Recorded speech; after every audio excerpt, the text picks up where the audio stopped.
hold government to account by all means, but also hold federations to account. Sasa wewe Obinna, unataka tu nifunue boss wangu hapa on live TV. Tumeweka mikakati kabambe. Waziri umeandika list. Waziri tunasikia mabibi zako mpango wa side, mipango za hapa na pale na kule na huku. Mepeleka kina baby girl waende one Olympics waka business class. I was not going to Paris. I was going to flag off the team at JKIA, and I was going to be at JKIA to receive the team back. There is a problem with kit. There's a problem with ceremonial kit. The minister must say, what happened with this ceremonial kit? Mulishonea watu vitenge.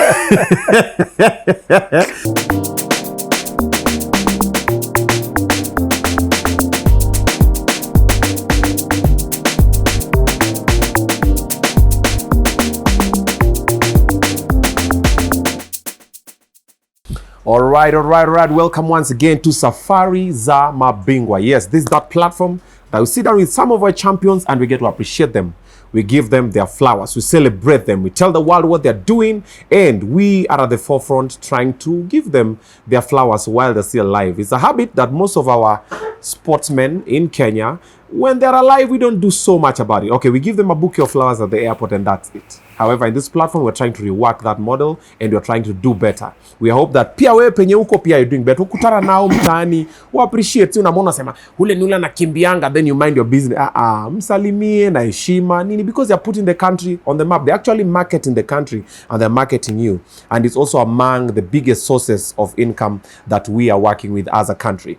For this particular episode, we've been honored to have a sit down with the gentleman who put together a couple of systems that was somehow going to help the sports industry in the country.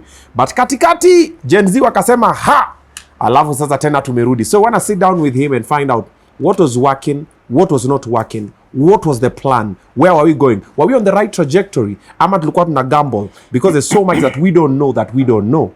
And so much that we assume we know, but we don't know. I'm speaking about Waziri. Yes, that is Ababu Namwamba. Karibu sana. How are you? Niko salama. Baka umepiga mpaka Team Kenya bado? I mean, we are all Team Kenya. Okay. We are all the 50 million plus of us. Okay. We are Team Kenya proudly. All right. But you're well? I'm good. I'm good, enjoying my sabbatical. I've seen umenona. Kunona, I don't know, but at least I can say I'm relaxed and I'm feeling good. You're glowing. You know, most of the politicians, when they are elected, wanakaa kidogo ama nominated, alafu unaona wanaanza kurust due to pressure. Unaona pressure, msema anaanza lose weight, nini ana realize, but you are the other way around. Is it because you have done it before? Ama is it because it's just who you are? I mean, it's just a journey. And the journey of life has its moments. Okay. It can give you a moment to sit in a public office. It can give you a moment to sit in a private office. Okay. It can give you a moment to chill out in your private space. Okay. So it's all about taking everything in your stride and right. enjoying each of those moments along the journey of life. And I have mastered that. I also have the gift of goodbye. You know the gift of goodbye? No. The gift of goodbye is being able to say, I have had my time here. Okay. It is now time to move on. And you move on proudly and without any regrets. Without hangovers. Okay. Yes. Okay. It's called the gift of goodbye. Utafuti closure. But now you know how I was thinking. Well, it's fine. We move on this direction. Move on, yes. Yeah. Oh, okay. You have been a minister for sports twice now? Yes, I've had the privilege to serve my country in the decade of sports twice, under Kibaki during the coalition government, and again under the administration of President William Ruto. It's kind of a privilege. Okay. Yeah. Between the Kibaki regime and the William Ruto regime, which one do you see you are in the right space to do better as a minister for sports? Which one is more easier to deal with? Was it then? Is it now? I would say that every situation, every circumstance is unique It has its own peculiarities.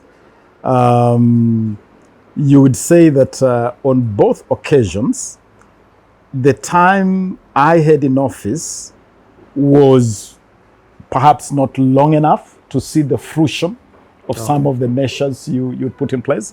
During my time in the Kibaki administration, for instance, I joined cabinet towards the tail end of the life of the coalition government. Okay. But I still had the opportunity to do some phenomenal things. And what comes to mind and what I'm most proud of is that I was able to get the Sports Act enacted. Forever, Kenya had been operating and managing or administering the sporting space without any law and without any policy. Okay. In the period I was in office during that time, I prioritized to put in place the Sports Act. So the Sports Act is actually my creation. And because I was also a member of parliament then, I was both a minister and a member of parliament. I had the privilege to appear in parliament myself and defend it and move the motion for the enactment of the Sports Act. And I remember one of my last acts during the life of that parliament on January 15, 2013 is when we got the Sports Act enacted. And it has brought a lot of important clarity in the management of sports. And accompanying the Sports Act, we also got the sports policy to be enacted. That is a big achievement for me during that time. For this time, it has been more of putting in place measures to elevate sports to a level where it can be taken seriously. Because again, while sports is without a doubt the biggest export this country sends to the world and the best branding platform for Kenya, we haven't necessarily given it the stature it deserves, both in terms of financing, in terms of the seriousness with which we treat it. And so during this time, I have made effort to correct that and put in place certain things. Also to sort of institute certain measures that should have been instituted many years ago. For instance, I'm very proud that I was able to put in place within 1 year of coming to office. In the Ruto regime? In the Ruto regime. Okay. Kenya's first ever sports infrastructure master plan. A master plan to guide the country on how to develop infrastructure.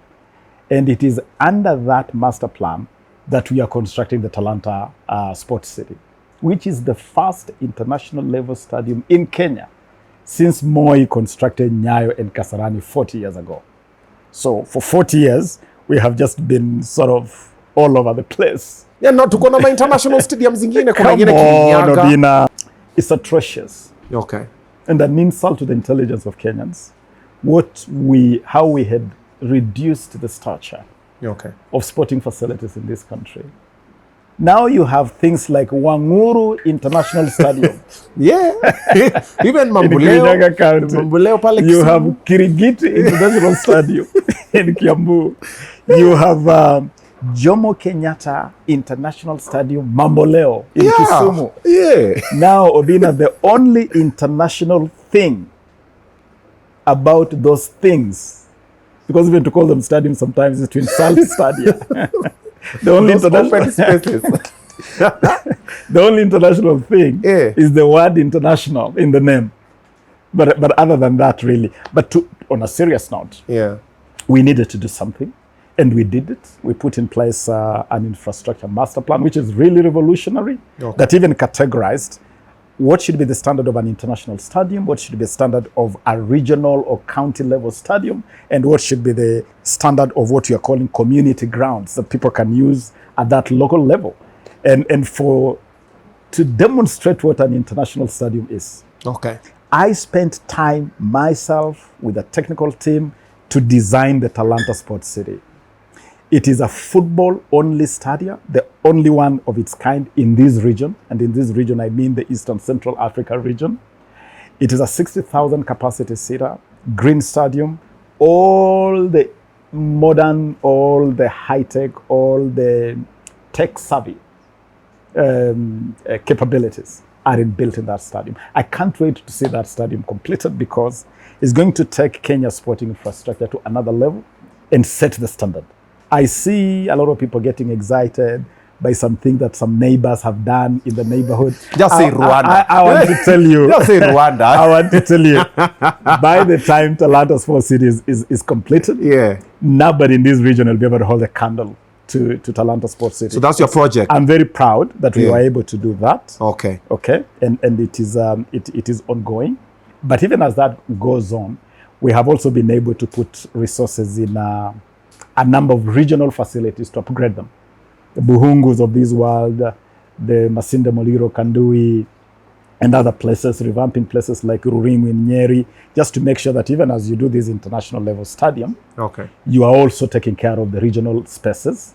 We have also put significant resources in the 2 international stadia the country has had for the last 40 years. So Kasarani is closed, is undergoing mega renovations. Renovations are also going on to Nyayo. So number 1, I am very proud of what we've done in that infrastructure space. Number 2, Obinna, I inherited a crisis of monumental proportions when I was appointed minister 2 years ago. That crisis was the mess in the relationship between the country and international federations. We had been banned. Football was suspended. Yeah, we had been suspended. Swimming was suspended. Athletics was on the verge of suspension. The doping situation. Because of the doping situation. Now, in a record 1 month, we were able to sort of take charge of that space. I met Mr. Gianni Infantino, the president of FIFA, and we were able to unlock the suspension on FIFA, bring back football. I engaged Lord Sebastian Coe, the president of the IFC, and even invited him to Kenya. He came to Kenya in January 2023. I arranged for him to meet President Ruto. We held very good meetings, and we struck a deal that saved Kenya from athletics being suspended or banned. And you know, athletics is really the bread and butter of Kenya's sporting heritage internationally. So if athletics had been banned, we wouldn't even have been at the Olympics this Olympic season. We also engaged World Aquatics and got the suspension of Swimming Federation. And the swimming sport in this country had been in limbo for 7 years. We got that lifted, and we were able to get our swimmers to Paris. What was the issue with the swimming? Because the last I remember in Jason Danford, remember when I was young, then I was just Danford, well. They were doing very well. Then it disappeared. I've never heard of any other Kenyan swimmer. Then we ran into governance issues, which is one of the biggest challenges facing sports in this country. Governance in the sporting federations. And so I'm also very proud that that space of cleaning up the relationship between the country and international sporting space was sorted out. And because of that, we've been able to participate in international competitions like the Olympics. And we have even qualified a team to the FIFA World Cup for women for the first time in history. And now, third and final, Talanta Hela. Yep, let's talk about it. First of all, let me just put it out there before we begin this part. I don't understand Talanta Hela. I don't understand how it operates. Talanta Hela I just saw it happening. I was just like, okay. So, before tufike huko juu, nataka tu we break down pole pole. Talanta Hela ni nini? Ilikuwa inapanga kufanya nini na ikafika wapi? And even now that you're no longer in the sports space, is Mheshimiwa Murkomen gonna do the due diligence? Ama tena mambo itachemuka tena Murkomen sasa launch yake sasa Talanta Marakwet. Talanta Embubud Forest. No, absolutely not. I have done first of all, Murkomen is such a fantastic friend, a colleague and a comrade, many respects. We even went to the same college for our postgraduate studies. So we are actually college mates. We did our master's degrees in law at the same school. So we have a long history together. Okay. If you had asked me to choose a successor among my colleagues in cabinet, I wouldn't have gone beyond Murkomen. I certainly would have picked Murkomen because I know his passion for sports. Okay. He's a sports person himself. He has tried to break my record at Bunge FC. I was the top. I still hold the record of the highest number of goals scored for Bunge FC. Murkomen came close, but not quite. Oh, okay. I didn't know there was. But speaking of I have no doubt that Murkomen is a good fit for sports. And I have no doubt that he's going to be a big success. He'll get the work done. Yeah, he will. Just before we get Talanta tuko hapa kwa the new CS. Yes. So, let me test the waters. Yes. When you are called, okay, were you called about, niaje, mambo imechemuka? Ama ulitumiwa SMS, was it an email? Ulikuwa wapi? Sasa wewe Obinna, unataka tu nifunue boss wangu hapa on live TV. Si unasema tu mimi nilikuwa Paris, nimerelax na kula mojito, nimerelax na watu wangu. No. I was at home with my family. Oh, in Kenya? Here. I have not been out of the country for quite a while. Okay. I don't travel that much, by the way. Si unasema ilikupata Paris? No. Baka hata muka exchange flight na Murkomen, ukamwambia niaje? Hii na kama nani unarudi nayo? By the way, for the record, yes, I was not even going to go to Paris. Yes. They said you were distributing your people with the money for the nini. Sema mama alikuwa anaenda na flight ya athletes, mukeka athlete moja akae standby, mama akalie business. No, that is hizo ni stories za jaba. Stories za jaba za X. The Olympics came at a time when we were in the midst of serious austerity measures. Okay. And I had even announced this when I took the team to the president for the flagging off. Yeah. And I announced, I made it public that we are going to take a very lean team to Paris. I had made it very clear to the National Olympics Committee and the management team that was doing the oversight for the preparations for the Olympics. I had made it clear to them that we'll take a very lean team. And I informed them that I would be leading. I would be the symbol of the leanness by not traveling to Paris myself. So I was not going to go to Paris. Even if you were to ask the team that does the flight reservations, hotel reservations, because all those things are done way in advance. Because as you imagine, Olympics brings the whole world to a city. Yeah. So if you don't reserve hotels in good time, you just can't get space. If you don't reserve tickets, air tickets in good time, then the cost just escalates. They will tell you that they have no single reservation for Ababu Namwamba, either for a flight or for a hotel. Okay. And by the way, talking about family, I travel a lot privately with my family. So I take my family pretty much all over the world, but from my pocket. I don't need a taxpayer to pay for a trip for me or my family to Paris or any part of the world. Yeah. I go to these places. God has been gracious to me. I can afford to do it, Obinna. Okay, it's fine. We get the point. But now let me come to an important question you posed. Yes. Whether I believe that my successor would continue with the kind of measures we have put in place, like the infrastructure master plan, Talanta Stadium, the Talanta Hela initiative. And I can tell you that I have no doubt that this will continue, because government is a rolling stone. Government is a continuum. What you do when you're in public office is not for you, it's not yours.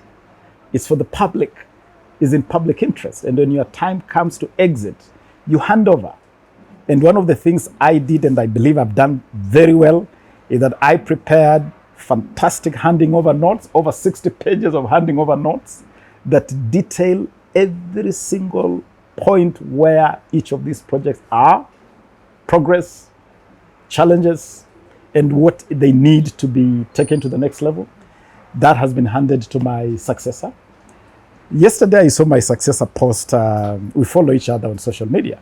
I saw my successor make a post on his Facebook handle, and he was proudly announcing that he has met some artists who are visiting from the US, and he has briefed them on 2 projects okay, which are the flagship projects of the ministry. And he proudly mentioned Talanta Hela and Who's Next project. Talanta Hela and Who's Next are two sides of the same coin, as I will explain. So Murkomen is number one, a good fit for the ministry, no doubt in my mind whatsoever. And secondly, he has plugged into the momentum we have already built. Okay. And he can only now take it to the next level. And he has my total unequivocal support in that respect. Okay. We consult a lot. We exchange ideas. If he needs my input in anything, I offer that without reservation. Okay. Talanta Hela. What is it? Let's talk about it. And how much has been spent there so far? And how much has come in? We have actually spent very little on Talanta Hela. Talanta Hela Obinna yeah. is two simple Swahili words. Talanta, meaning talent. Hera, meaning money. Yeah. So it's about turning talents into livelihoods. Okay. Turning talents into income. Making your talent count. Making your talent support you, your family, your community, and your country. Okay. And so when we conceived Talanta Hela, we wanted to consolidate that space of sports and the creatives in such a manner that sportsmen and women and creatives can earn well from their talents. Because for far too long, this country has really not honored our talented citizens. We celebrate them when they're winning medals for us. But we never really take time to wonder, besides the glamour of winning a medal on the track, what next? What happens after that? For many times, and we'll talk to legends like even Paul Targat, Dr. Paul Targat, the president of the National Olympics Committee. He'll tell you previously you'd win a medal at the Olympics, you land at JKA, they give you some sip of mursik, they put some garland around your neck, then you jump into a matatu and go home. Oh, wow. Yes, that is how bad it has been previously. So Talanta Hela was intended to change that narrative. But it was supposed to be done in a systematic manner. So we said our target is to identify, to nurture, and to monetize talents, whether in sports or the creatives. So the first thing we did was to establish a pipeline. Because if you're going to identify and nurture, you must have what? A pipeline. So we created a pipeline of how to identify talents at the lowest level possible and the youngest age possible. We did it with the Kenya Academy of Sports, and we used the school's ecosystem as the primary source. When in 2023, Kenyans saw these incredible scenes of the school ball games in Kakamega. Crazy numbers, crazy competition. It's because we had put in 267 million Kenya shillings to support that whole ecosystem. Okay? Now, to cut this long story short, is that we identified about 2,000 kids from those school ball games, brought them to the National Academy. We called it the National Holiday Talent Camp. From there, we identified about 167 who participated in what we call the inter-county tournament, culminated on Jamhuri Day. Then we selected the very best talents out of those. Obinna today, Kenya is preparing to send our first ever team to a FIFA World Cup in history. The under-17 women national team that is headed to the Dominican Republic for the FIFA World Cup. That team is purely a Talanta Hela product. Is a product of that pipeline. All those, and I can count them for you. I can count for you kids we picked from Butere High School, kids we picked from Bishop Njenga like Marion Serenge, kids we picked from Nyakach Girls, picked from schools all over the place, and then pipelined in a very deliberate, intentional, and structured manner to give you a national team that could compete. And after we identified these kids, we took them to Spain, in Tarragona, Barcelona region, for 2 weeks, intense training. By the time they were put together into a national team, I had no doubt that we had done what other countries do. Spot talent early, prepare that talent well, and then put it in an environment where they can represent the country. So the first success story of Talanta Hela for me, and there are many success stories, is this team. Okay. But besides football, because that is football, and people can say, but you're only talking about football. Yeah. The other angle of Talanta Hela is 47 athletics training centers that we started across the country. A lot of the young kids you're seeing now starting to come through competitively in athletics are products of those 47 centers across the whole of the country, run jointly with Athletics Kenya. And I can assure you, give those centers another 3 to 5 years, we will be able to reclaim even disciplines like the 3,000 meter steeplechase, which used to be really a Kenyan race. But we have lost it because we just took the eye off the ball in terms of that talent identification at the right time and talent nurturing. So these centers are operational? They are operational all over the country, and they are based in schools. The good thing that they're based in schools. I wanted to ask you where they are. They are school-based. Okay. They are school-based. So if you go to a school like Losiro in Kipkelion West, you go to a center like Bungoma in Mount Elgon, you'll find a center there. You go to Elgeyo Marakwet, you'll find about 6 centers there spread across the country. Let me get this. A center is you identifying a school and saying this school needs to be a center, or is something that has been made? A center... It's an idea.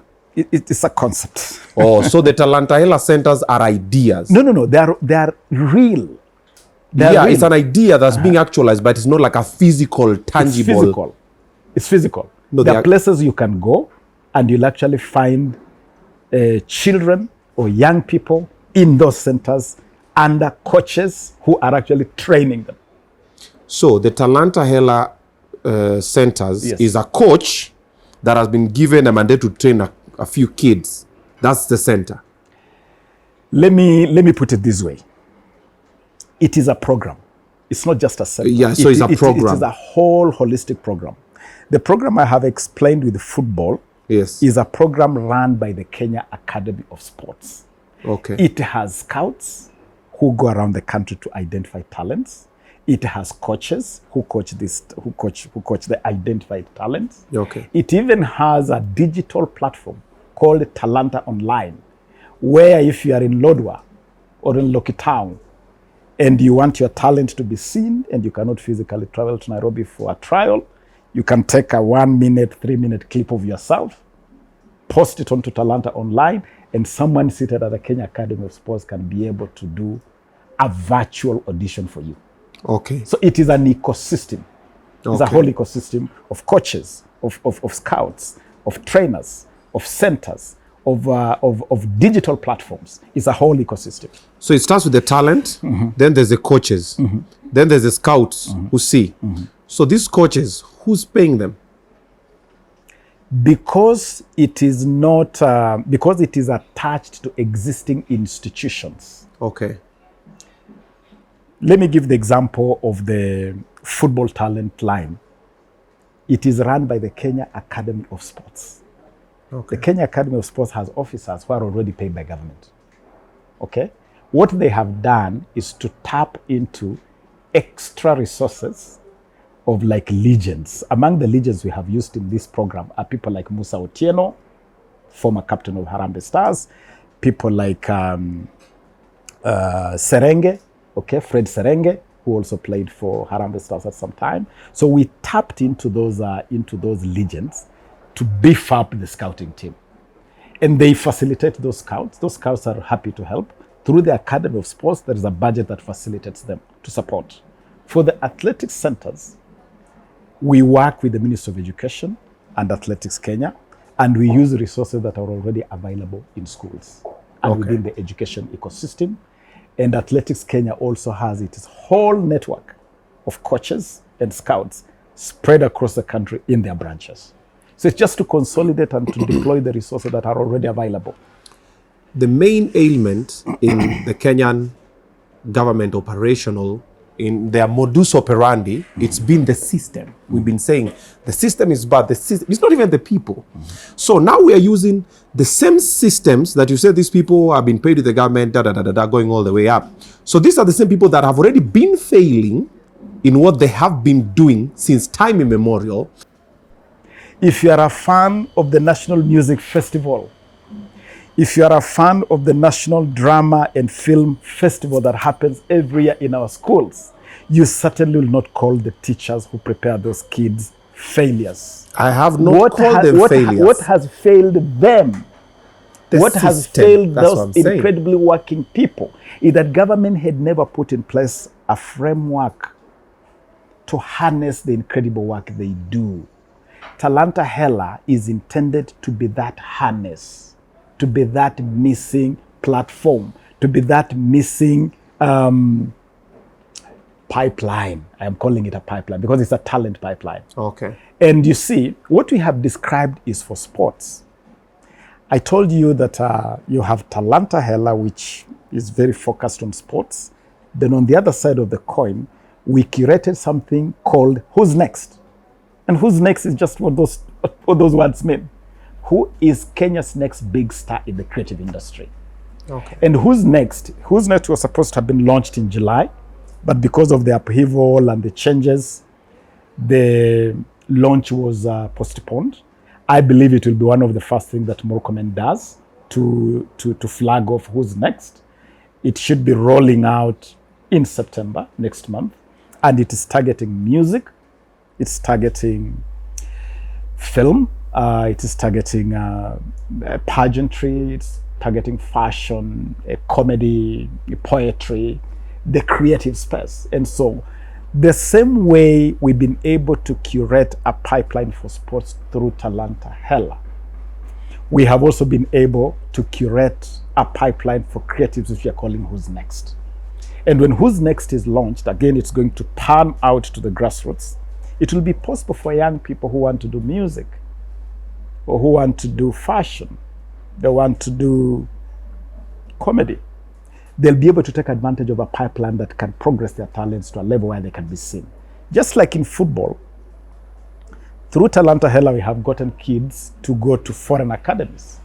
Aldrin Kibet, Amos Wanjala are now in Tarragona in Spain. Alvin Kasavuli, Louis Ngavi at the Montverde Academy in Orlando, Florida. Those are kids out of the Talanta Hela pipeline who were able to be seen by scouts. The other day when Harambee Stars went to play in the COSAFA Cup in Port Elizabeth in South Africa as a guest team, I told the coach, don't take the senior team. Give a chance to the juniors that we have been picked. Let us see them in action. And he agreed. He took juniors there.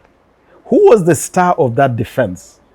18-year-old Amos Wanjala, a product of the Talanta Hela system, who is now, because he just turned 18, he's signing his first contract in Tarragona in Spain. I look at that boy and I see the star, the rock, the anchor of the defense of Harambee Stars in the Africa Cup of Nations in 2027. Okay. So the purpose here, Obinna, is not to be theoretical. It's not stories of Jabba. It is to create a pipeline that you can identify talent, funnel them to the right spaces, and get those talents to be useful to the country, to represent the country. I'm noticing, yes. I'm noticing you have good intentions, okay? And you had good intentions. But going back to the point for the systems that you said for the Talanta Hela on the sports side, what I was thinking was this, and this is what I was trying to say in not so many words. The systems that have been there have not been functioning the way they are supposed to be because maybe the guys are not remunerated well, from the coaches to the scouts team to whoever is supporting it, and also sometimes the government systems. Because you see, most of the time when these systems are not working, we blame you, the Minister of Sports.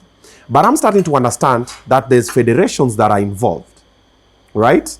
Even in selecting the team that goes in the Olympics, even in passing a few.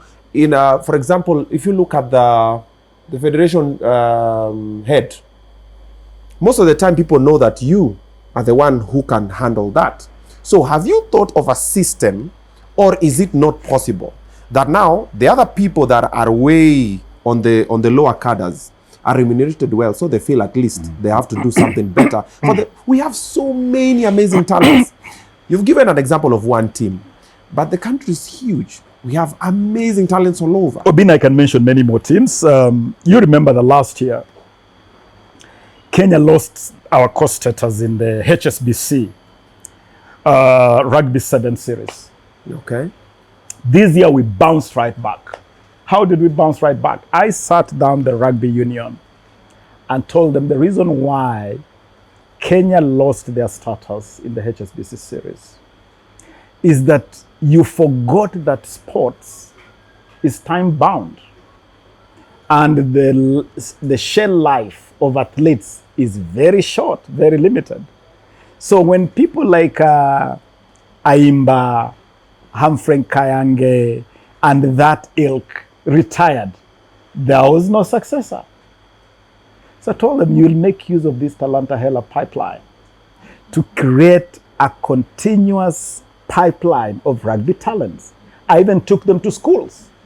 I took Sasha Mutai, president of the Kenya Rugby Union, to Koyonzo boys in Kakamega, who had just won the national rugby championship. I took them to Butler boys, who had won the 15s championship. Koyonzo won the 7s, Butler won the 15s. And I told him, Chief, we must form a new rugby 7s team. But not just to get back to the HSBC series, to establish a pipeline where these kids in schools and colleges and community clubs and all this whole ecosystem can continuously feed the national teams. And I sat in Madrid at the Wanda Metropolitano Stadium myself to witness those kids, people like Patrick Odongo, who nobody knew. Everybody was like, where did this boy come from? Where did Patrick Odongo come from? The pipeline. Picking them raw, nurturing them, and unleashing them on an unsuspecting world. And within 1 year, Kenya bounced right back into the HSBC World Series with players nobody had ever seen, nobody had ever heard of. Patrick Odongo's name was being sung everywhere, and everybody was like, where did this boy come from? And I was like, that is exactly what this thing is about. The kids are there. The talents are plentiful. We don't have a pipeline. Give a pipeline and Kenya will dominate sports in multiple disciplines. That's what Talanta Hela is about. And one thing I want Kenyans to appreciate is that where we have failed our sports is just the ecosystem, just that pipeline. Because the talents are there. Go watch any sports in any school, whether it's athletics or football or rugby or hockey, whatever it is, the talents are there. Talanta Hela has given you that pipeline. And so I can talk about rugby because we have done it by returning to the HSBC series. I can talk about football because we have qualified for a FIFA World Cup. I can talk about athletics because we have youngsters, even in Team Kenya, that has just returned from the Olympics, youngsters that have been produced through the athletics training centers. I am confident this is the way to go. My successor believes this is the way to go. The President William Ruto, believes this is the way to go. That is why Talanta Hela is a government flagship. When the President counts flagship projects, he counts Talanta Hela as one of those flagships. But there is a third element of Talanta Hela that I need to confirm here, Obinna. Okay. Monetization. Because Talanta Hela is not just about identifying talents and nurturing them. It is about turning those talents into money. You saw the other day, we introduced changes. Number one, if you break a world record. When Faith broke her first world record, Faith Kipyegon, last year, she arrived here, 5 million shillings, 3-bedroom house, never seen before. We raised the scale of rewards to our world beaters because we have treated them poorly before. So for the first time ever, you can go at a world record aware that I break this world record, 5 million is in the bank, and a 3-bedroom house is ready for me. We did that with Faith Kipyegon. Okay? We also revised, in fact, the entire reward scheme. I completely turned it upside down. Previously, you won an Olympics medal, and you got home and you were given 750,000 Kenya shillings. I tripled that. Actually, we raised that also to 5 million. Okay? We raised the reward for silver medal. We raised the reward for bronze medal. We revised the rewards for participation, so that even when you're in Kenya, you are training to go for the competition, and you are out of the country and participating in the competition. Previously, you'll be paid like, I think it was $75. We raised that to $300 per day while you are in competition. That is an allowance per day to cover your training period. So we have also revolutionized the space of rewards. And we also adopted a system where we can start honoring our sportsmen and women and creatives through national honors. Kipyegon has been given a national honor. He was given a national honor during Mashujaa Day last year. Okay? People like Eliud Kipchoge have been given honors. We renamed the former Kericho Green Stadium. We renamed it after the first Kenyan to win an Olympics medal, Wilson Kiprugut Chumo. That stadium is now called Wilson Kiprugut Chumo Stadium. To send a message that even in terms of honoring the memory of our great athletes, sportsmen and women, we should talk the talk and walk the walk. Does Faith still live in the house? The 3-bedroom? She still got it? Pardon? The 3-bedroom that she was given, she still has it? It is her house. Where would it go? It is her house. Are you informed that Kiptum's wife was already kicked out of that crib? I am not aware of that. And if that has happened, that would be really, really tragic. Because let me tell you, Obinna, and when you manage young people, you develop affection for them. Kiptum was like a son to me. I was devastated when we lost Kiptum in such terrible circumstances. I have no doubt that if we had not lost Kiptum, a gold medal in the marathon at the Olympics was guaranteed. Absolutely guaranteed. And I went out of my way, both as a minister and as a human being, to stand with the family of Kiptum in that difficult moment. And not just Kiptum, even the family of his coach, Hakizimana.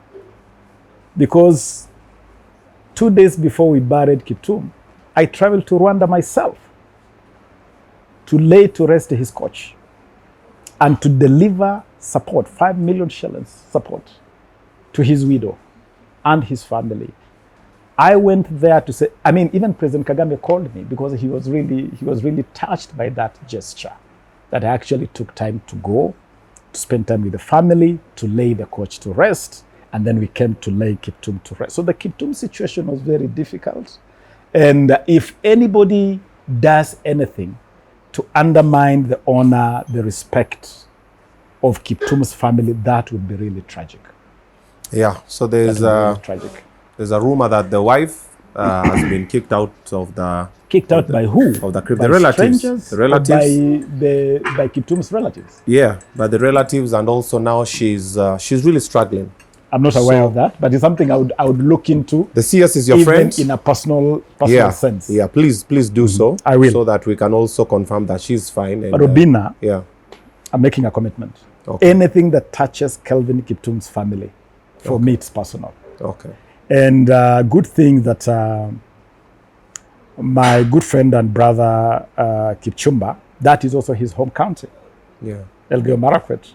Yeah. So besides being the Minister for Sports, I believe this is a matter in which you take very personal interest in. Okay. So certainly after this show, I am on the phone with Waziri Murkomen. Nimwambie yuko maneno huko. Angalia hiyo maneno so that we can sort out and protect the family, the widow and two amazing children. Okay. But there's something you asked Obinna. I don't want us to lose track of it. Okay. Kenyans have this tendency to lay responsibility on government for everything. Yep. So there is a problem with kit. There's a problem with ceremonial kit. The minister must say, what happened with this ceremonial kit? Mulishonea watu vitenge. Lakini. We'll come there. We'll come there. Okay, hapo kwa vitenge nimeku. Okay. Tutaenda huko kwa maleso. Mogivyo. Zile ziko drama festival. Okay, it's fine. We will come to that. Okay, so responsibility is on who? Responsibility. Yes. You know, sports is a space of shared responsibility. Okay. Collective responsibility. And it is so important for the public to understand who bears what responsibility. Okay. Government is a policy maker. Government oversights and government is a facilitator. But the actor, the frontline actor in sports is the respective sporting federations. If you take the Olympics, we've just come back from the Olympics. The agency, front, center, back, sideways that is responsible for the Olympics is the National Olympics Committee of Kenya. Okay. President Paul Targat, Secretary General Francis Mutuku, those are the people who manage the Olympic space. Okay. They set the timetable, they prepare the team, they do the logistics, make sure hotels are booked, flights are done, okay, athletes are prepared, and everybody is ready for competition. Okay. So whenever, and even the kit, make sure the kit is prepared, okay, the kit is delivered. Even when it comes to sponsorship, like you must have noticed that the Team Kenya kit is a Nike kit.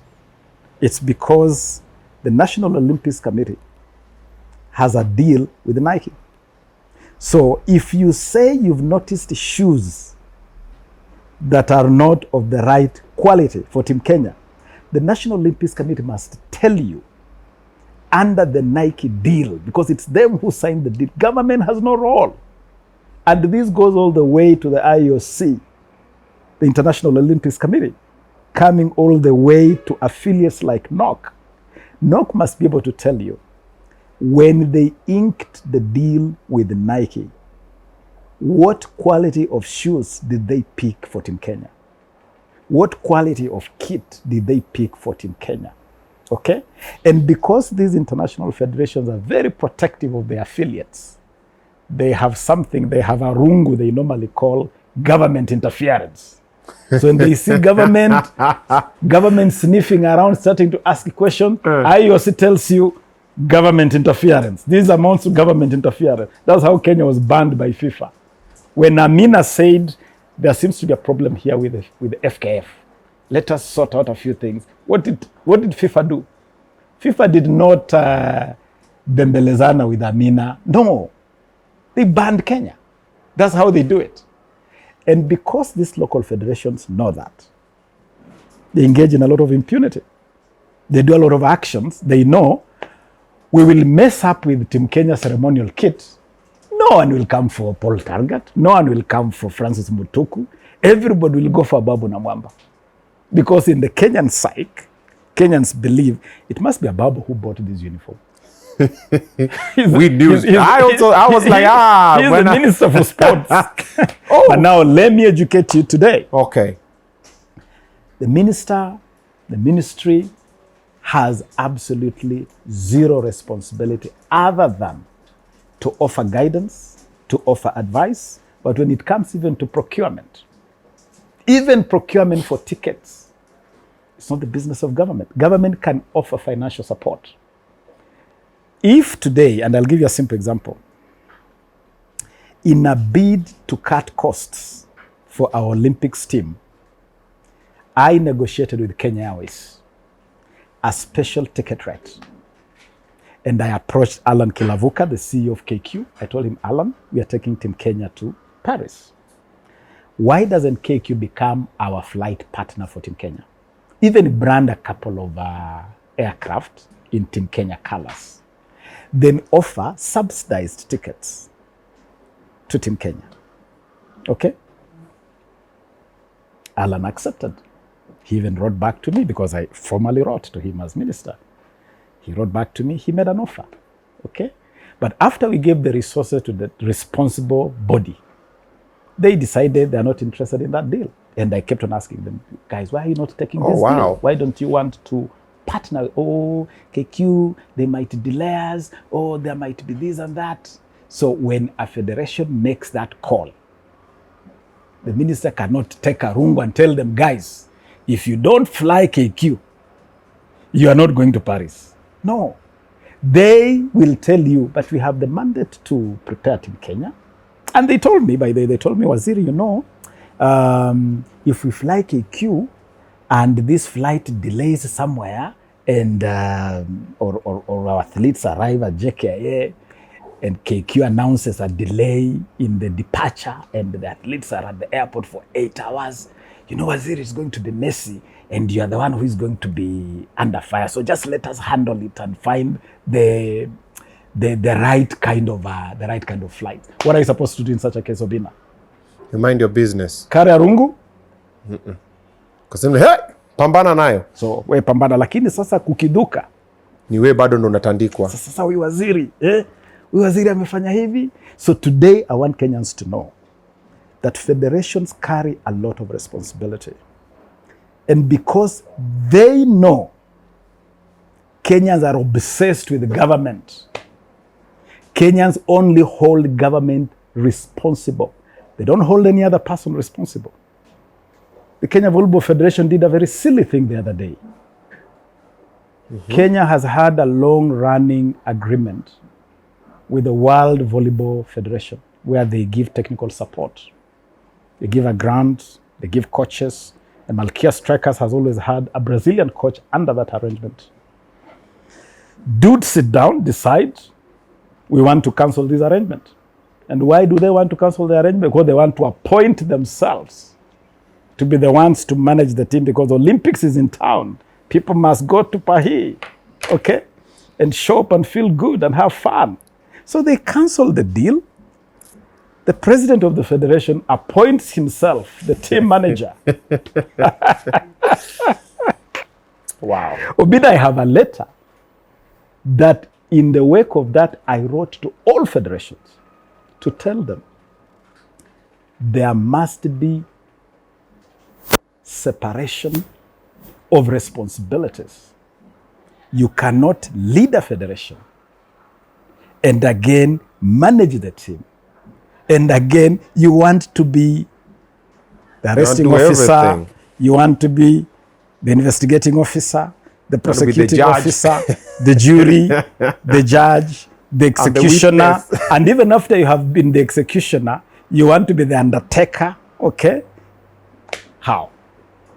So that's what has been happening in the federation? Not has been. That is what happened. You call it modus operandi. Yes. That's what happens. Oh, wow. Is that why we don't have small sponsors for our sportsmen? Like you find like there's like a unga company, there's like a shoe company in Kenya, there's who decided and say, let's support this team. I sit here with most of our athletes and I realize the things they lack are very small. We have one javelin that is used on the Olympics, only one in the whole country. And that thing is less than 20,000. Let me tell you, Obinna, if we fix two things in our sporting federations, accountability, so that you have federations that are accountable for every penny, for every resource that comes into their possession. And secondly, governance. You have federations that run corporate style. Yeah. You know, I have a 2-term reign, 4 years. If I'm re-elected once, 8 years, I go home. Done. I hand over. And when I'm in office, I know that I am holding this office in public interest, in trust for the public, in trust for the sportsmen and women. You fix those two things, accountability, governance. The corporate sponsorship that will pour into sports will be absolutely phenomenal. I have, in the 2 years I've been in office, I have talked to pretty much every corporate that matters in Kenya. the KCBs, the Equity Banks, the CFA Motors, the Lotos of this world. I have talked to them about supporting spaces in sports. And they're willing. They tell me we would be more than happy to support Waziri, but accountability, governance.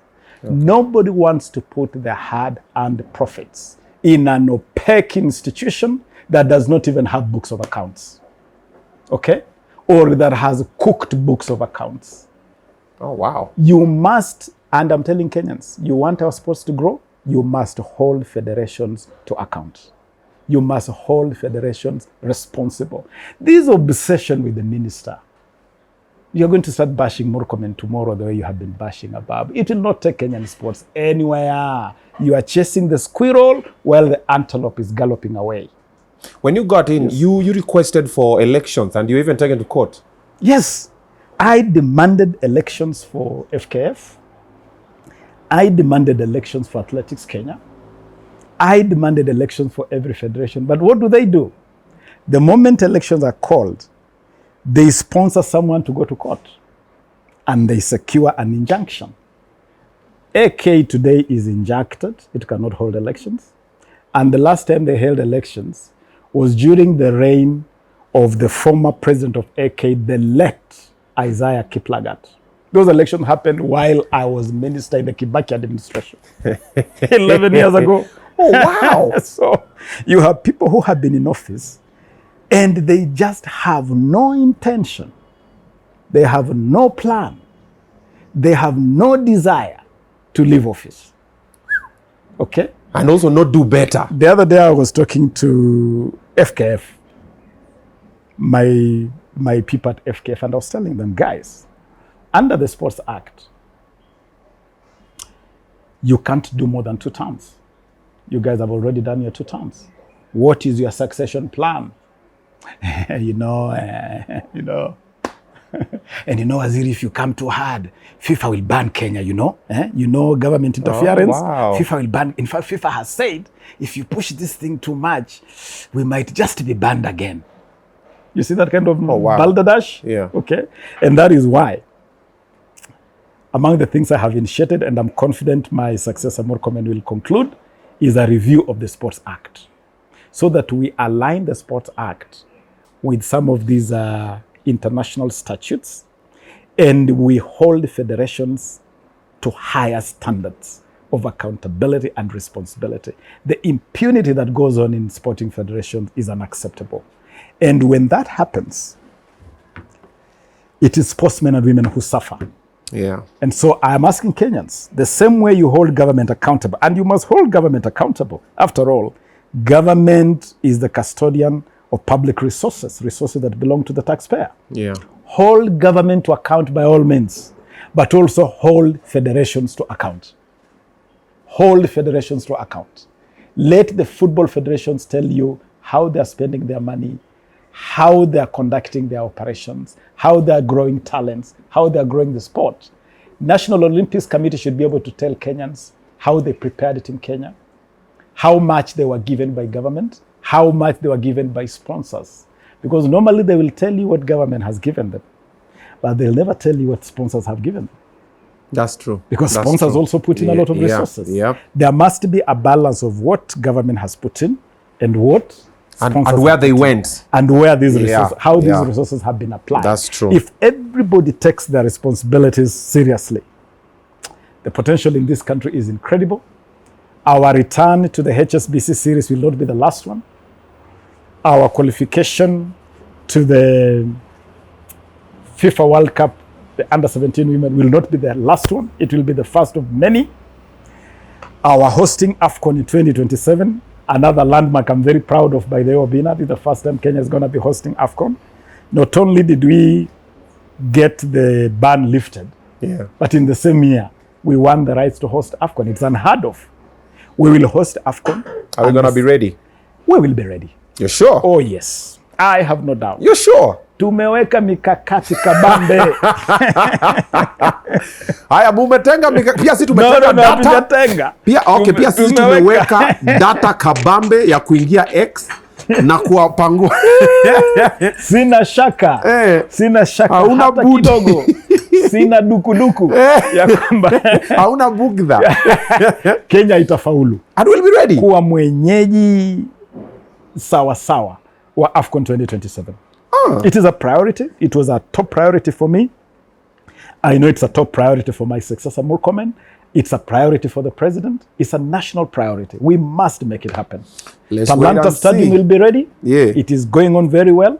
Visit it sometime. Where is this Talanta Stadium? Along Ngong Road. You know, just as you head towards the ground that hosts the Nairobi International Show. SK? Okay? SK Show. As you head in that direction, that there's a nice piece of land there. Inakuwa hapo kanda barabara. Kanda barabara hata ukiwa Ngong Road. Yes. Inakuwa imefunikwa na mchanga hivi. Yeah, but it used to be open. It used to be open. Oh, that's the Talanta Stadium. That's the Talanta Sports City. It's not a stadium, it's a sports city. Oh, it's a sports city. It's a sports city. Okay, I'll pass by there, my people, and I'll tell you ndio hii. Munaona, you've seen in the spirit of Morara. It's coming. In the spirit of Morara, walisema. It's coming. Okay. It's coming. Two things before we conclude with the kit, and we conclude with what's this one thing? I'll get to it. Let me ask, what are we doing about our football legends, the likes of Oliech and the rest? Because I see we've had some genius level footballers, but we meet them on the street, we're just like, come on, man. And then even in the creative space, look at how Mzee Juang passed away and many others. We look at them, I'm just like, we grew up worshipping these people. They were putting the country together, putting the country on the map, and then they just let them go. Like, are we even giving people financial literacy classes by the government or the federation? Is there a possibility? Do we see anything in that direction? Before I come to that, let's close the matter of the kit. Okay. Oh, the kit. I mean, he's of Itenge. I was roasted to heaven and hell. Yeah. Lakini honestly speaking, as we only honor, it was worth the roasting. We didn't know who to attack. Now let me tell you Yes. On two things. I was roasted on two things which was absolutely unwarranted. Okay. Number one was the list. Yeah. Waziri published list. Yeah. Waziri tunasikia mabibi zako mpango wa side mipango za hapa na pale na kule na huku. Mepeleka kina baby girl waende waone Olympics waka business class. Now wamekaa kwa boot.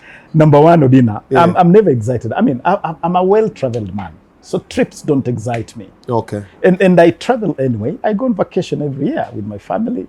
So if you tell me going to Paris is something that would excite me, you just don't know me. Okay. I mean, I can go to Paris. I can pack my bags now. I hold a 5-year visa. Okay. And anytime I apply for visa, I have a 5-year Schengen visa, which allows me to, I have a 5-year US visa. I can travel anytime. And as I have said, I had already determined that in terms of leading from the front for austerity measures, we're not going. I was not going to Paris. Yeah. I was going to flag off the team at JKIA, and I was going to be at JKIA to receive the team back, okay? And so this whole story of family and that, there's no way my family was going to go to Paris. My family has been to Paris countless times. They didn't need Olympics to go to Paris. Okay. And the list that people were hankering for was not even ready, because the list is finalized after you conclude the qualification. And qualification runs over a long period of time. You'll remember that athletes like Julius Yego qualified very late. We were even trying to qualify Angela Okutoi for tennis, and we were really scampering to get her to acquire the right level of points by putting her in a lot of competitions. In fact, that same week that the Olympics were supposed to be starting, she was in Algeria, okay, participating in a championship, and we sent her to a lot of competition to see whether we could get sufficient number of points to qualify her. And so at the time when Kenyans were really crying for this list, the list was just not ready because the qualification process had not concluded. And I wrote a letter to NOC. I told them, because NOC are responsible for the list. I told them, as soon as that list is ready, make it public. make it public, let Kenyans know who is on that list and who is not. And they did, actually, indeed, after the list was ready. To their credit, NOC convened a press conference and made the list public. Okay. And as people could see, the list was really predominantly a list of athletes and their coaches and their managers and physiotherapists and doctors and all that kind of stuff. So I believe that it was the right team that was going to the Olympics. Okay, so tumetoa The second thing was the kit. Luku. Lakini sasa Wakenya wanajua waziri mwenyewe yuko na luku. Si mimi ninajua luku. Wewe Obinna. Sasa wewe. Sababu wanakuwa wa luku. Sasa tunaweza angushi. Now this is what happened. Okay. This is what happened. Okay. And this is the truth, the whole truth, and nothing but the truth. But the damn truth. Damn truth, all right?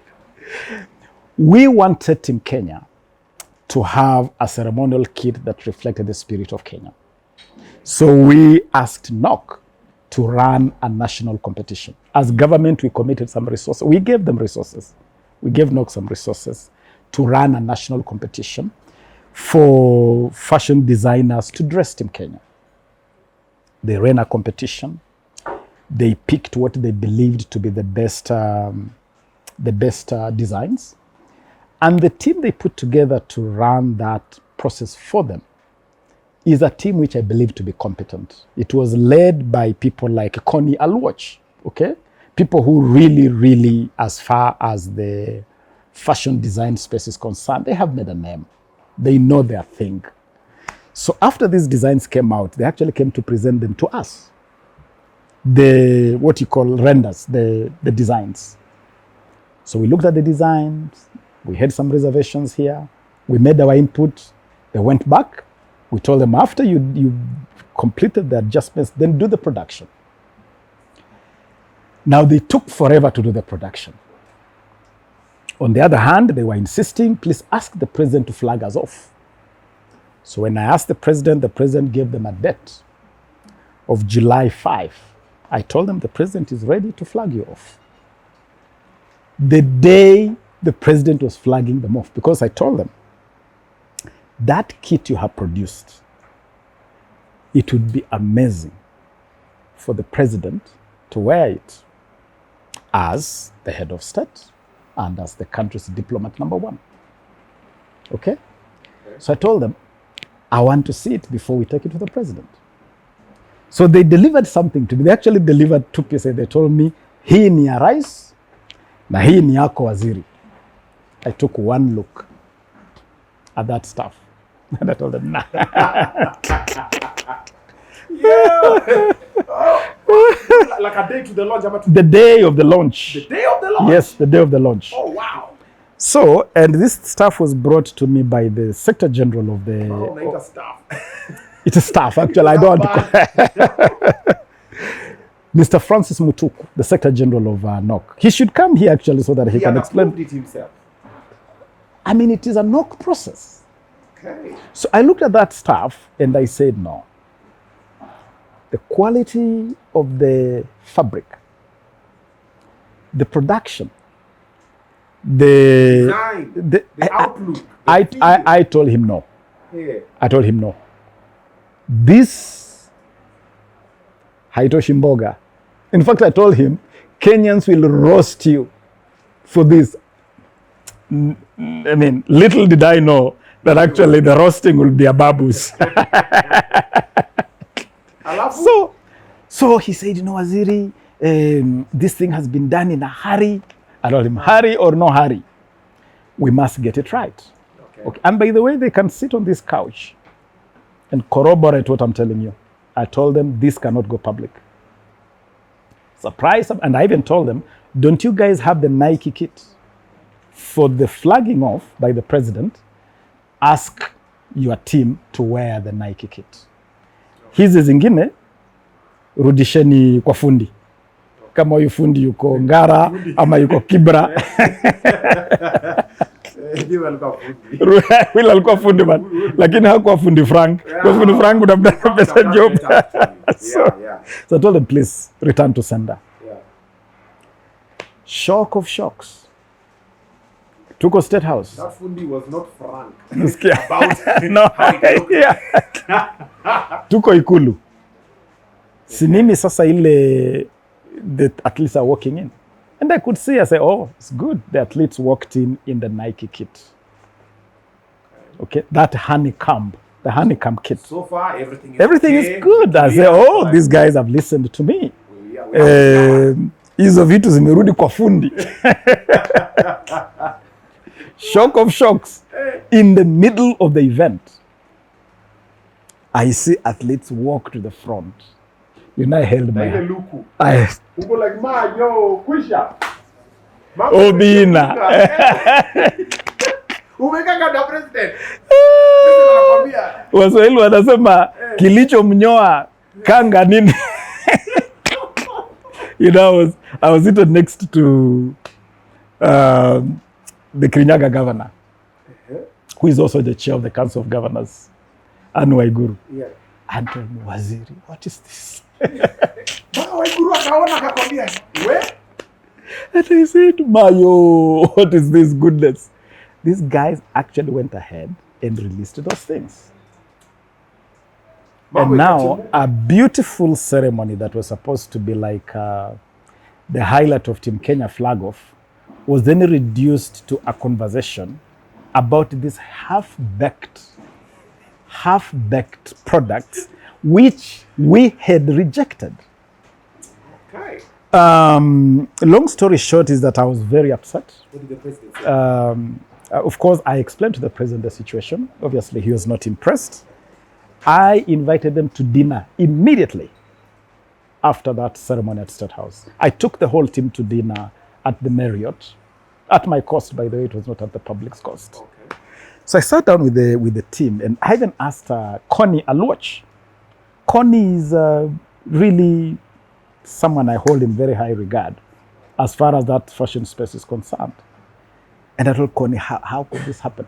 First of all, the production is completely lousy. And then to have the knack, the temerity by Francis Mutuku and his team to expose things which are obviously not ready. And you had also discussed. And we had discussed. Yeah, they just disregarded you. Impunity of federations. Impunity of federations. So I gave them instruction to take that stuff back. And credit to them. They took them back. They redid them. And what Team Kenya wore in Paris was pretty much what should have been. And I have no doubt that someone was trying to save some money, perhaps. Okay, and this is to eat. To eat. Yes, someone was trying to eat something on these, and in the process shame the nation, because that is what it turned out to be. They brought shame on the nation, on government. Luckily for them, no one held them accountable. So the responsibility was misassigned to people who had nothing to do with that mishap. So today, when you invite the National Olympics Committee team, the team of Targa, Tanmutuku, and all those fellows, let them explain to you what exactly happened behind the scenes, how they had the audacity to even approve those productions, that they even deliver those things for me to take to the president. The president didn't even see it because I told them this. I have them in my house to date. I said, the president cannot wear this, neither would I wear this myself. The next time the federation, it's advisable. Yes. Post them online. Tell the country. Yeah, what do you think? What do you think? Yes. Yes, What do you think? Why would you guys hide things that had not needed to be hidden, to stay hidden? And they belong to the public. They belong to the, just put it the man spent his public money. Yeah. The people going to wear are flying the national flag. Simple. No less. So my brother Murkomen, yeah. nimekupatia tip. Look one, look three. Yes. What do you guys decide? So on both occasions, I take this on the chin and move on, because when you are in public office, you pretty much, ultimately you take responsibility for omissions, commissions, most often things that you have no direct role. So, do you know that the National Theatre, the Kenya National Theatre, is no longer functioning as the Kenya National Theatre? I went there personally, And we are not allowed to take pictures or record any video at the National Theatre. And a friend of mine had booked the Ukumbi Mdogo for a play that he had paid. But he's not allowed to even shoot the promo of his show that he's doing there at the National Theatre. Do you know the National Theatre has been converted into a parking spot for people who come from outside and they just park there? Do you know that creatives don't have the freedom to walk into the National Theatre, to create at the National Theatre, to hang out at the National Theatre?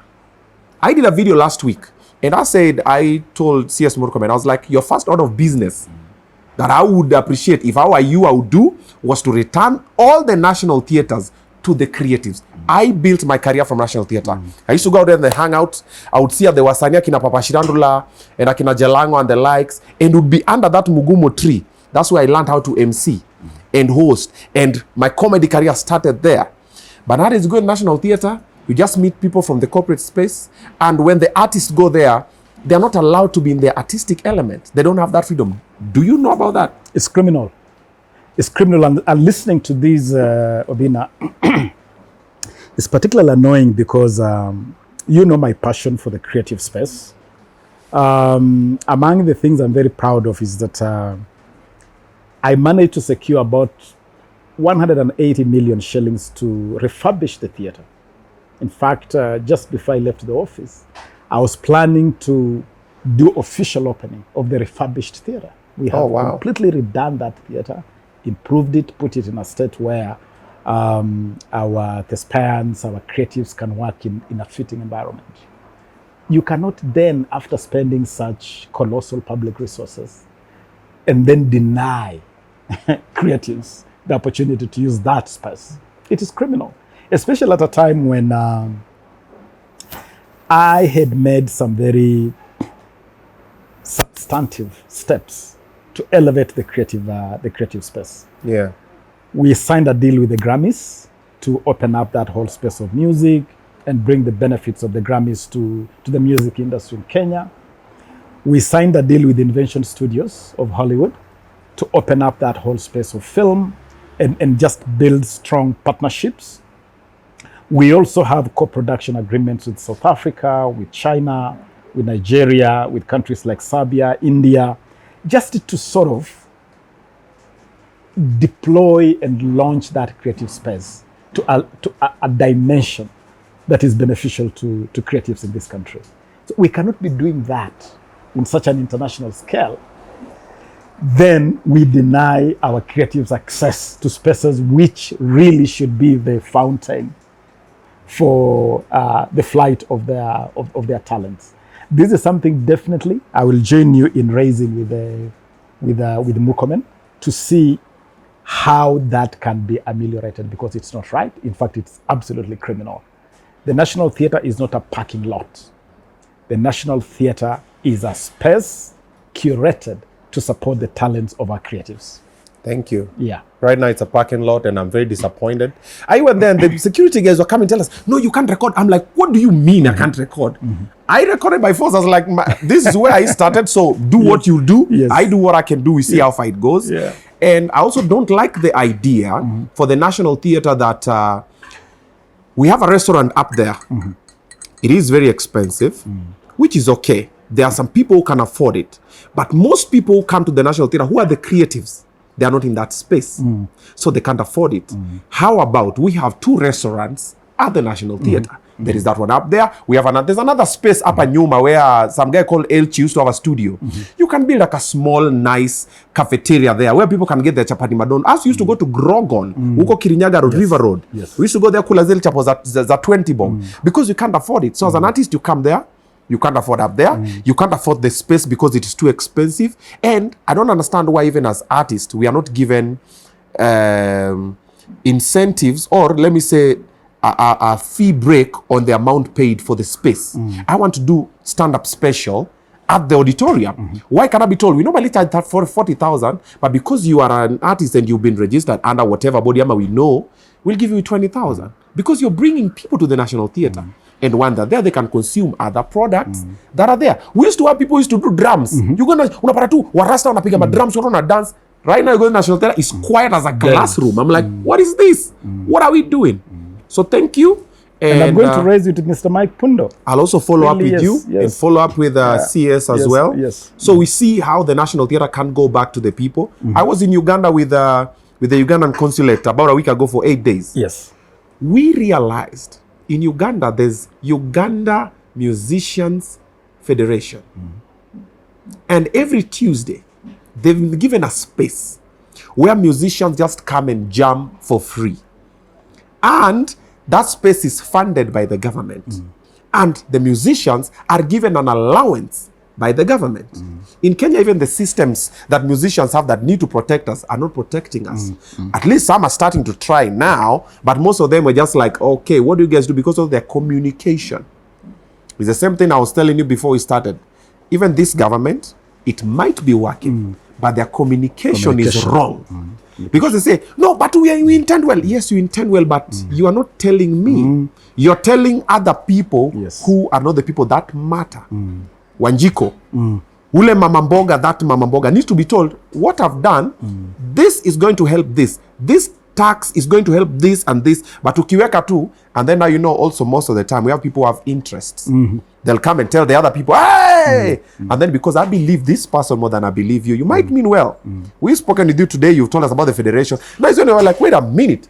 So CS Ababu was not the one in charge of the costume? No. So akukua kwa list ya kwen. Oh, so the wife was not? No. But because you didn't communicate it this way, so people? Yes. So the same thing. Musicians are suffering, comedians, artists, dancers, acrobats, name them, all of them, even the film industry. You spoke about the Grammys. I'm looking at them like, do you really believe we are there? Because even if you look at the way the music space is and the creative space in Kenya, South Africa is way ahead of us.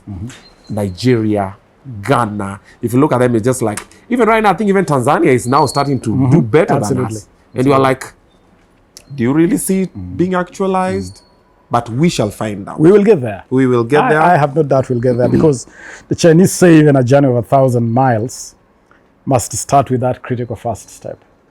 And I believe we are taking the right step. Of course, you must start the step, You could take a step in the opposite direction. Yeah, you're going on the opposite direction. So now, Obinna, on the question of our allegiance. Yes, sir.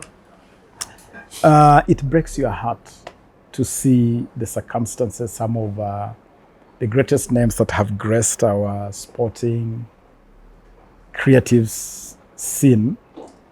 You see how they live, and even when they exit this world, the conditions in which they exit. When I was just a month old in office in November 2022, I went to bury the Kenyan who won this country's first ever Olympics medal. The man I just mentioned earlier, Kiprugut Chumo, won Kenya a bronze medal at Tokyo 64. Had just got independence. Yeah. The gentleman lived and died in deplorable conditions. Yes, we have now named a stadium after him, but his story is like an illustration of the fate that befalls our sportsmen and women and our creatives. And you could extend it to many other people, like Ojwang, when Ojwang passed away, under what circumstances. People like Joe Kadenge, the greatest football name in our history. I started the construction of what we are calling the Kadenge Memorial Academy in Gisambai, in Kadenge's village, in his honor. Again, just to give something back to his family and his community. And you can say that to a lot of our legends. We started a process of generating a policy to manage that space better.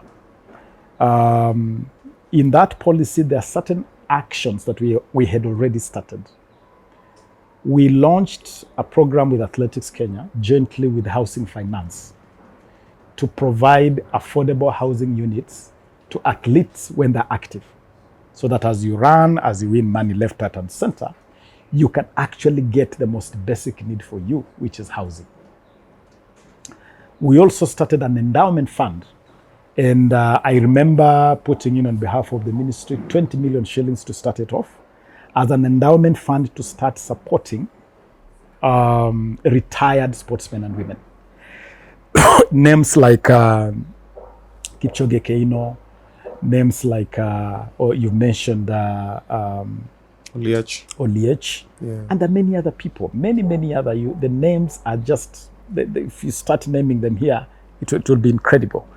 We started that program and asked, first of all, government was to be the initiator as a social intervention scheme. So I launched something last year called the Hongera Awards.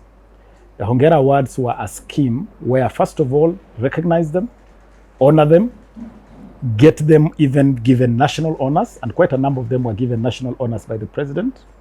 Then start dealing with the challenges like housing, and the most important one, healthcare.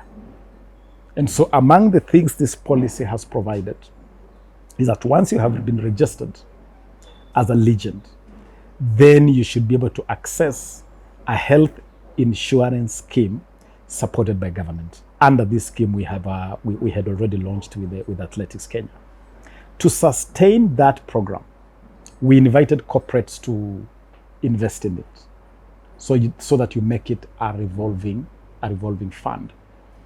To incentivize the corporates, I did something else which I consider to be very, very revolutionary.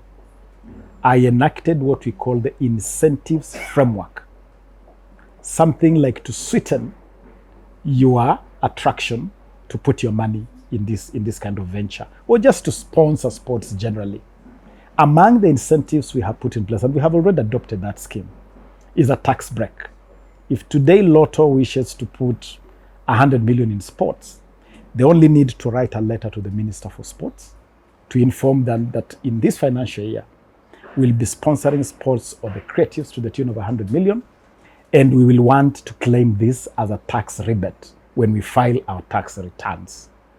The minister then informs Treasury, and when Treasury is levying a tax on Lotto, they will tax break for them to the amount provided for sponsorship. So I'm asking corporates, please take advantage of this incentives framework. So it's active? It is active. It's active. There are some companies that have already taken advantage of them. Oh, I know that companies like KCB have taken advantage of that scheme. Companies like Absa Bank, which is putting a lot of money in golf, they are taking advantage of it. Even betting companies like Mozart Bet and all these others, they are aware of this and they're taking advantage. Because I was thinking, what if, I was not even going to discuss it on this space, but I was just thinking, what if the government allows companies, I didn't know you had already started something like that, to own few things. For example, this company, Obinna TV, can decide and say there's a stadium in Maseno. We're going to build it and we're going to call it Obinna TV Stadium. But we're going to build it and make sure that it's functional, and we're going to inform the government that for the next 5 years, we're going to be in charge of this, and the government will hold us to account. Because if you wait for the government to do it, they might not. So I was thinking of that way, but now that you said at least it's happening, is it just on sponsorships? Ama they can also create infrastructures? The incentive framework is very broad. Oh, okay.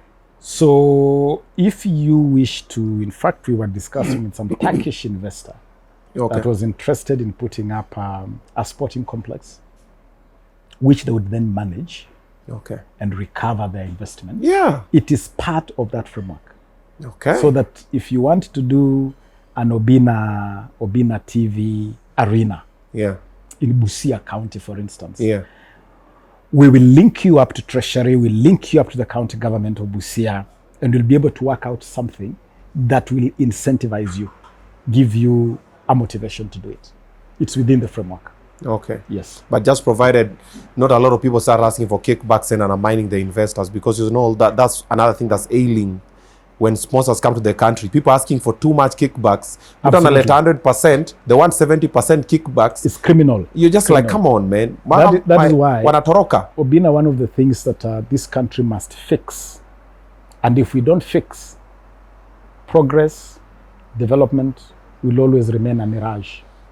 Corruption, integrity. We must insist on integrity as an irreducible minimum, because that's what will give corporate sponsors confidence. That is what gives investors confidence. integrity. They know I'm going to go into a space which is predictable. It has certainty. It has men and women who say what they mean and they mean what they say. And you know that the rule of law is the alpha and omega of everything. If we don't run a system like that and we keep on engaging kickbacks here, kickbacks there, you give kickbacks until now even your profits disappear. There's nothing. So then you have no incentive. Why would you want to put money? Because you see, corporates are not charities. That's true. Corporates are profit driven. Yep.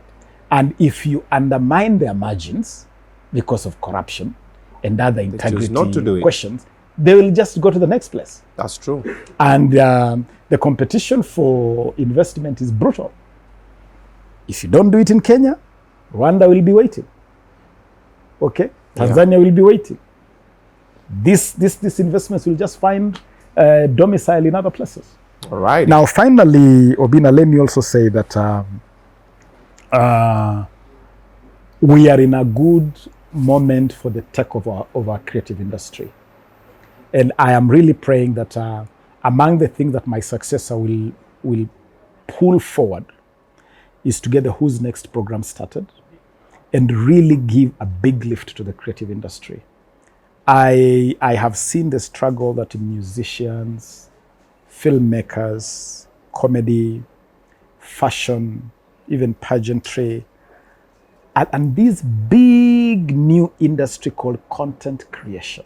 It's a big industry, and a lot of young people are in that space. Yeah. We must give attention to this sector of the creative industry.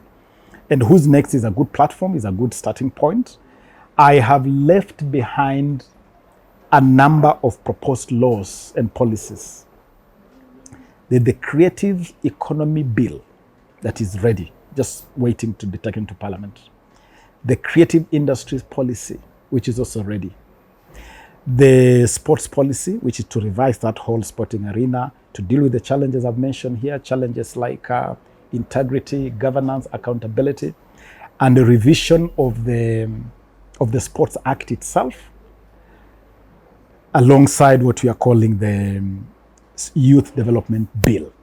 All these pieces of legislation and policy will do a lot of good to get our creative industry, our sporting arena, and even our youth to move to the next dimension. I've left behind a mega World Bank funded project called Nyota, National Youth Opportunities towards Advancement Project. It's called Nyota. This is a 25 billion shilling project to empower young people, to give young people grants, to give young people training, to open up spaces for young people, to support young people who want to get into entrepreneurship, young people who want to go into the foreign job market. All these things, I believe, have the ability to open opportunities for the youth of this country. Because if we do not, the Gen Z moment proved that if you do not open up spaces for young people, they will open up those spaces for themselves. And they may not do it in a manner that will be pretty, okay? Because there are forces that can come into play that could threaten even the stability of the nation. So let us be deliberate and intentional in deploying all these resources we have put together to open up spaces for young people. I have had a very good experience with young people in the last 1 month. Young ladies through the Miss Universe program, for instance. And I had occasion to interact with 20-year-olds, 23-year-olds, young ladies who just want to get into that modeling space, or to get into the fashion space, or to get into a space where they can use their passion, okay, to build a career. We must open up those spaces. Any space where young people want to deploy their passion, their talent, to build a career and support a livelihood for them and their families and their country, we must invest in them. All righty. Yes. Thank you very much for coming through. I much appreciate hosting you. I've gotten a lot of information that I did not have, and I hope that you guys who are watching us as well, you've managed to get that one. And what's next? What next for CS Ababu? Where are you headed? I am on a very well-deserved Hiatus. sabbatical. It's not a hiatus. It's not a hiatus. No. It's a sabbatical It's a leave. nice sabbatical, Obinna. Okay. I'm taking a sabbatical. I've not taken a break for a long time, by the way. I'm just looking back at my life since I entered Parliament. I entered Parliament as a 20-something-year-old young man. Okay. And it has been a relentless march. Okay. This is the first time actually I'm taking a little sabbatical. You wake up at noon. And guess it, I'm enjoying it. Amuka saa 7 hivi. Ama bado unamuka tu 5. This stress-free, relaxed sabbatical, it looks good on me, doesn't it? But for how long? Briefly. Yeah. Briefly, I'll enjoy it while it lasts. I have given myself a couple of months, but I'll be back pretty soon. I'll be back in that in circulation pretty soon. Okay. For now, wacha nikule hii break. Kula break. Enda Paris. Paris, here I come. Paris. Thank you very much for watching. I'll see you guys on the next one. Use the hashtag Hesabika na Mabingwa. Thank you.